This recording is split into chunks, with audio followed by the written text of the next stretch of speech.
Once, there was a large Buddhist monastery where a group of disciples lived and practiced Buddhism under the guidance of their master. However, the atmosphere in the monastery was not healthy. Instead of focusing on their meditation and spiritual growth, the disciples spent a lot of time gossiping about each other.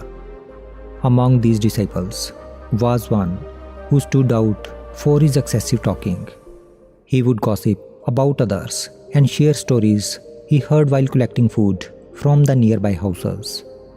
He had a habit of boasting about himself, claiming superiority over the others. He would often remind them that he came from a wealthy family and could have lived a comfortable life.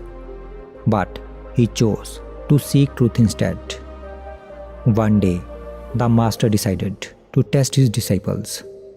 He called them together and announced, "Each of you must make a resolution for the next month, something that will test your willpower and determination. If you fail, you can return to your old routine." Each disciple made their resolution, but the one who considered himself superior to all went to the master and said, "Master, I want a resolution that surpasses all others. Please give me something extraordinary." The master smiled and replied, "Can you really take up the resolution given by me?" The disciple said, driven by his pride, "Master, I am capable of doing anything." The master again smiled and said, "If that is so, then fine. Remain silent for the next 1 month." The disciple said with arrogance, "Master, this is too easy challenge. Give me some tough challenge." But the master insisted and said, "First prove yourself with this challenge." The disciple obeyed the master and became silent. He found it much easier to remain silent. The following day, the disciple adhered to the resolution and remained silent. Initially, it did not seem too difficult, but as day passed, the burden of silence grew heavier. By the second day, he started feeling uncomfortable, and by the third day, he started to feel uneasy. On the fourth day, his urge to speak intensified, especially as he observed other disciples chatting freely. Being naturally talkative, he struggled to maintain silence. As days passed, the silence became suffocating, and he grew sick of it. Unable to bear it any longer, he approached his master and wrote, "Master, I can't stay silent anymore. It is driving me mad. Please let me break my resolution." The master responded in a calm voice, "I did not impose this resolution on you, so I can't ask you to break it. It is your decision. Many of your fellow monks have already broken their resolutions. If you can't keep it, you are free to break it. But remember, mastering your resolutions shows control over your mind and leads to awakening."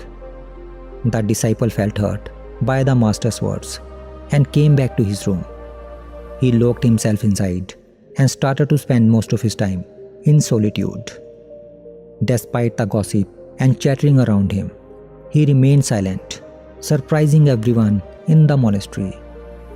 After a few days, he approached the master again and wrote, "Master, I am silent from outside, but my mind keeps chattering inside.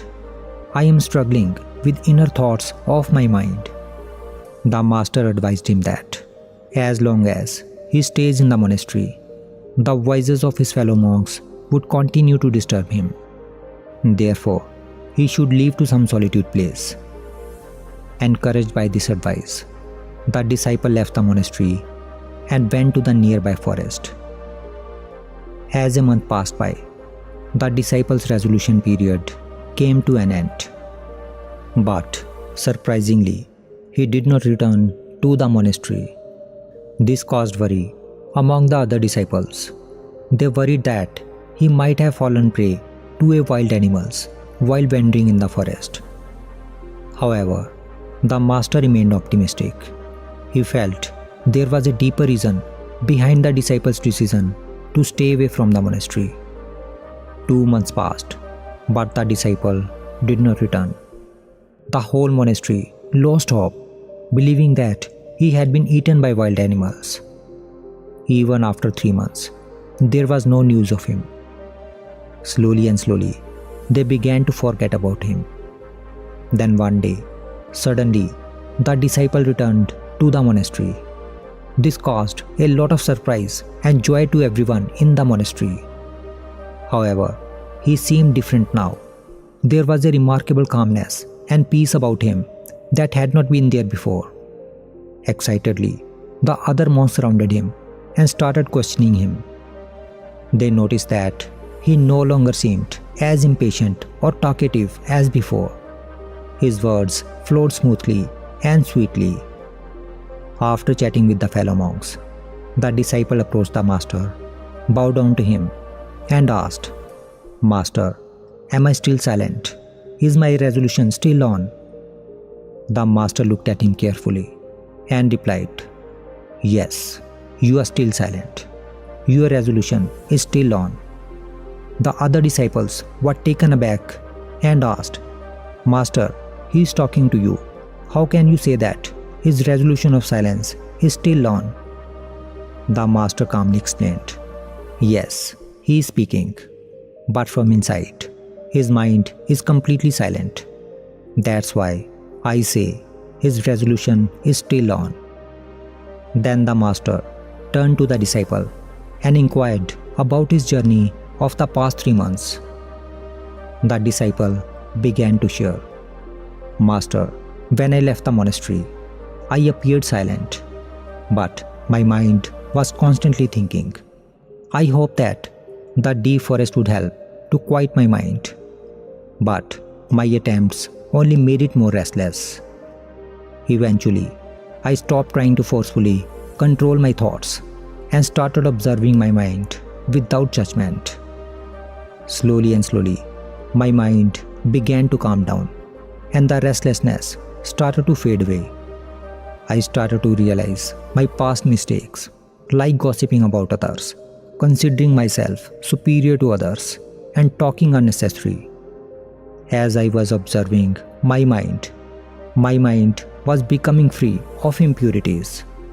As I delved deep into my mind and carefully watched every thought that arose, I noticed something significant happening. The constant chatter in my mind started to quiet down, bringing a sense of calmness and peace. Gradually, my mind became empty, and I lived in the present moment, experiencing true silence and peace. Then suddenly, I started to fear losing these moments. But then, I realized that fear itself was just a thought of mind, and I am not mind, I am the observer. Then looking at his master gratefully, he said, "Master, all thanks to your guidance that I attained this peaceful state of mind." The master blessed him and then addressed all the other disciples and said, "You see, I always told you that forcefully quieting the mind is not the answer, but by becoming a witness to our thoughts, we can naturally quiet the mind over time and stop its chattering." If we see in our life, we will find that we all crave peace of mind, but often struggle to achieve it because we don't understand the nature of our own mind. We try to control our thoughts forcefully, not realizing that this only makes our mind more restless. But when we start to watch our mind's activities, it starts to calm down. Like if a thief knows that someone is watching him, then he cannot steal. Similarly, when we start to watch our mind, it stops wandering here and there and stops chattering. Therefore, instead of trying to control our thoughts, we need to observe them without judgment, like watching a river flow by without getting caught up in each wave. This practice, known as mindfulness, involves simply being aware of our thoughts as they arise and letting them pass without getting entangled in them. By practicing mindfulness regularly, our minds gradually becomes calmer and less cluttered with thoughts. This allows us to navigate life's challenges with greater clarity and creativity.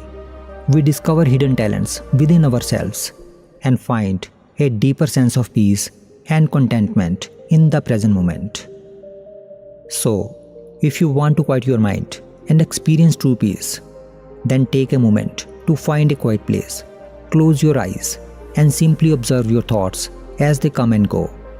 With patience and practice, you will find that your mind naturally becomes more serene, and you will uncover a newfound sense of tranquility in your life.